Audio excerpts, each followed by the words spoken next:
En ce temps-là, aussitôt sortis de la synagogue de Capharnaüm, Jésus et ses disciples allèrent avec Jacques et Jean dans la maison de Simon et d'André. Or, la belle-mère de Simon était au lit, elle avait de la fièvre. Aussitôt, on parla à Jésus de la malade. Jésus s'approcha, la saisit par la main et la fit lever.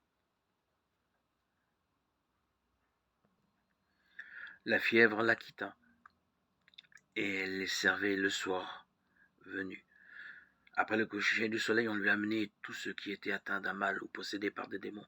La ville entière se pressait à la porte. Il guérit beaucoup de gens atteints de toutes sortes de maladies et il expulsa beaucoup de démons. Il empêchait les démons de parler parce qu'ils savaient, eux, qui il était. Évangile selon saint Marc 1, 29, 39.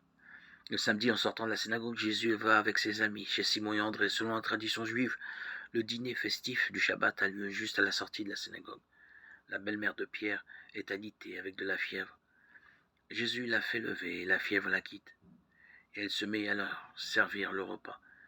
C'est la femme juive qui préside et crée l'ambiance festive du Shabbat, celle qui allume les bougies avant le coucher du soleil.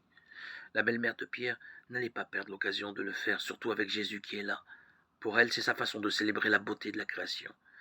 Le 7e jour, jour de repos, pour s'émerveiller et rendre grâce. C'est l'expression de sa foi. L'annonce de l'évangile et la compassion transformée en un service actif doivent être inséparablement unis. Service qui surgit spontanément quand nous trouvons ces moments de solitude, de louange et de prière pour alimenter la communion avec celui qui est la source et le but de ce que nous sommes et de ce que nous faisons.